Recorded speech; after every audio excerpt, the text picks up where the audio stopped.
You ask Tiger to solve. This deals with linear equations with one unknown. The final result is q equals -2. Let's solve it step by step. Group all constants on the right side of the equation. Subtract 4 from both sides. Group like terms. Simplify the arithmetic.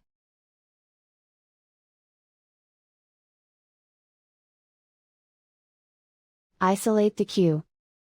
Divide both sides by -3.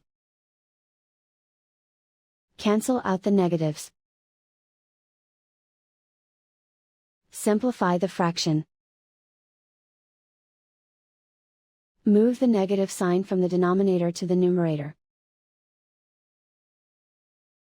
Find the greatest common factor of the numerator and denominator. Factor out and cancel the greatest common factor. And so the final result is q equals -2.